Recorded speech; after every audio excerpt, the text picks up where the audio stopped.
네, 반갑습니다. 대한민국 전자정부 서비스를 낱낱이 조사해서 통 크게 알리는 전자정부의 오관석 교수입니다. 앞으로 정부가 지원하는 모든 관련 사업 중에서 정부 지원 사업, 그리고 정책 자금, 그리고 공모 사업을 중심으로 유튜버 여러분들께 알려드리도록 하겠습니다.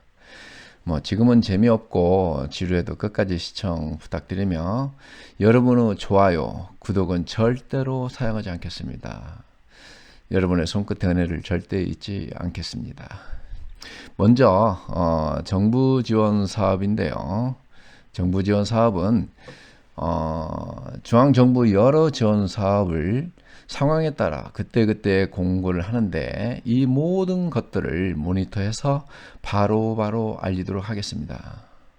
그리고 다음으로 이 정책 자금인데요.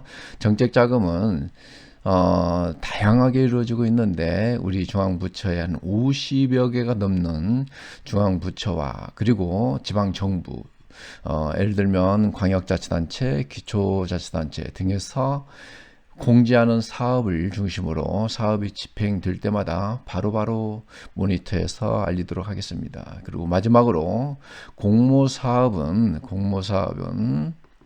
보면은 정부 기관뿐만 아니라 공공기관 또는 무슨 컨텐츠 진흥원 무슨 기관 또는 연구소 등에서 자주 시행하는데 여러 가지 공모 사업에 대해서 유튜버 여러분들에게 낱낱이 모니터해서 알려드리도록 하겠습니다.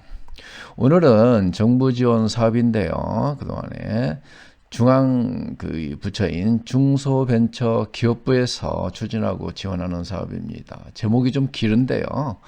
2020 온라인 공동 활용 화상 회의실 구축 사업입니다. 이 구축 사업에서 일반형 수요기관을 지금 모집하고 있지요. 그래서 이 사업에 대해서 소개하겠습니다. 이 사업의 목적은 중소벤처기업이 밀집 지역 내에서 원격 화상 회의실을 구축하는 지원 사업입니다. 즉 중소벤처기업에서 비대면 업무 효율성과 디지털화를 촉진하기 위한 사업으로서 원격 화상 솔루션 시스템을 지원하는 사업입니다.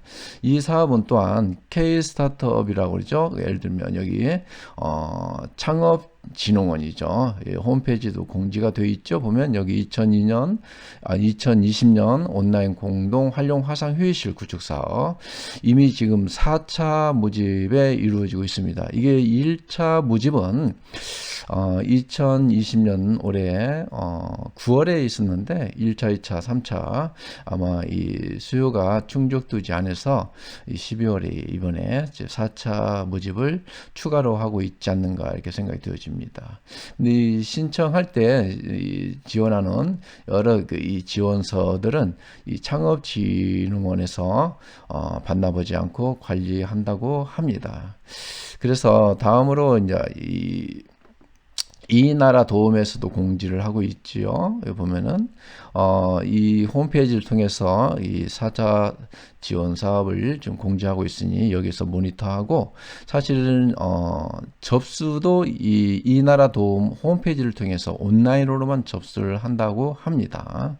그래서 이 페이지를 활용하면 되겠고 그 다음에 이 지원 자격은 이 홈페이지에서 여러 개 공지문 사항에 첨부 파일로 공지를 하고 있는데 이 내용에서 자격 요건을 보면은 18개 항목으로 구성되어 있습니다. 그래서 여기 신청 대상은 예를 들면 중소벤처기업이 지원 가능한 기관이라든가 또는 협회 또는 지자체로서 업무 특성상 원격 화상 회의가 필요한 사업체나 또는 산업단지, 농공단지, 또 학교 법인도 되죠. 학교 법인, 대학기관, 또 이런 기업, 연구소, 소상공인 등에서 다양한 업체에서 이 제시를 하고 있지요. 그래서 이 관련 법 규정에 의해서 그 업체를 선정하고 있는데 예를 들면 대학기관에서도 보면 사립대학 같은 경우는 이 지원 대상에서 제외가 되고 국립대학 같은 경우도 산학협력단은 이 대상이 되지만 일반 연구소 같은 경우는 지원 대상에서 배제를 하고 있죠. 그런가 하면 창업보육센터 같은 것은 지원 대상이 된다고 합니다. 특히 이 소상공인들 그런 업체에서 많이 신청을 했으면 하는 그런 바람도 있습니다. 그런가 하면은 지자체 같은 경우에서는 이 지원 사업을 하고 있는 그런 협력 이 단체나 업체에서 지원 가능한 것이지, 예를 들면 자치단체, 뭐 시청이라든가 또는 뭐 예전에 동사무소라고 그러죠, 주민센터 같은 경우는 지원 대상에서 제외된다고 할 수 있습니다. 아마 신청 기간은 얼마 남지 않았죠? 2020년 12월 22일까지 신청할 수 있고, 그 다음에 평가하는 기간은 12월 23일에서부터 12월 31일까지 평가해서 선정을 하는 건데, 아마 운영 기관으로서 채택이 되면 협력 체결을 하는 것은 2년이죠. 내년 1월 4일에서 1월 8일에 이 협력 계약을 체결하는 걸로 알고 있습니다. 근데 심사는 대체로 1차, 2차 이렇게 심사를 하는데, 1차는 대체로 서류 심사이고요. 그 다음에 2차는 현장 조사까지 직접 수행을 해서 심사를 한다는 겁니다. 그래서 뭐 나라 돈이니까 심사를 철저히 해야 하는 것은 뭐 당연한 사실이겠죠. 근데 너무 심사가 까다로우면 뭐 참 이 지원금이 그렇게 많지 않는데 뭐 심사까지 까다로우면 과연 신청자가 이렇게 있겠는가 라는 생각도 해봅니다. 하지만 그래도 심사를 엄격해서 객관적으로 엄중 심사를 해서 평가를 해야겠죠. 평가 기준은 뭐 크게 한 4가지 방향에서 평가를 하는 것 같습니다. 예를 들면 뭐 활용성이라든가 이 원격 화상 솔루션, 예를 들어서 이 통신 기기를 활용하는 활용성, 그런가 하면 사후 관리를 어떻게 할 것인가에 대한 그 관리성이라든가 또는 개방성 또는 뭐 밀집도 뭐 이런 것들을 뭐 예를 들어서 종합평가한다는 건데, 이 종합평가한 그 이 점수에서 뭐 한 60점 미만이면 뭐 과락으로서 선정 대상에서 배제를 할 것이며, 아마 선정 순위가 뭐 고득점으로 순위로 해서 선정을 하겠죠. 아마 선정 대상 뭐 업체는 아마 이번 사업에서 한 400여 개의 업체를 선정한다니까 뭐 적지 않죠 보면. 그러니까 한번 지원해 볼 만도 하지 않을까 라고 생각이 되어집니다.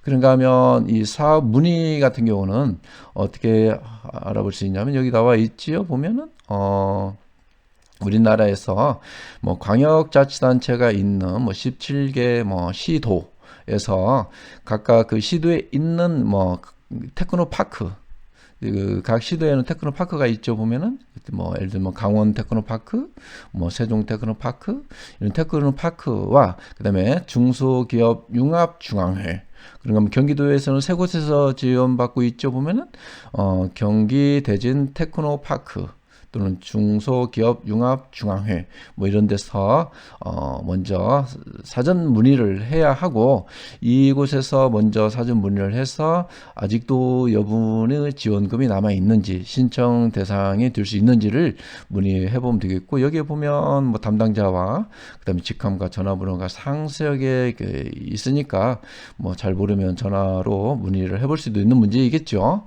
하지만 접수는 어디서 하는가 하면은 이 나라 도움 홈페이지를 통해서 접수를 하게 되죠.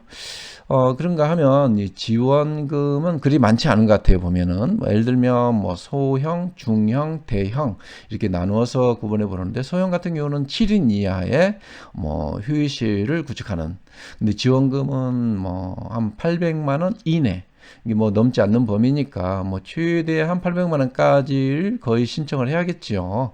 그래서 800만 원 이하이고, 그다음에 중형은 1,200만 원 이내에 지원을 해준다 하니까 1,200만 원.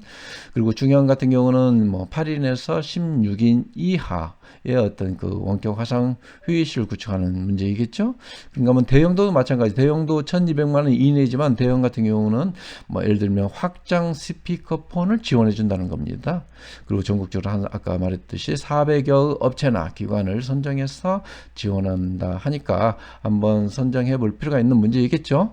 그래서 접수는 처음에 소개했던 대로 여기 보면 이 나라 도움에서 여기 보면 공무 신청 바로가기라고 있죠. 여기 클릭하면은 바로 신청할 수 있는 매뉴얼이 뜹니다. 그래서 홈페이지를 통해서 접수할 수 있고, 예를 들면 이 관련해서 이 공고문이나 여러 매뉴얼이 첨부 파일로 공지를 되어 있고, 그것을 다운로드 하면은 상세하게 알아볼 수 있고 또 이해할 수 있을 거라 생각이 되어집니다. 그래서 조금이라도 정부 지원 사업의 수혜자가 되어서 여러 사업체나 또는 기관에서 이 수혜를 받는, 그런 혜택을 받는 그런 사업이 됐으면 하는 바람이고, 또 이 사업을 받아서 날로 사업이 번창하기를 기원합니다.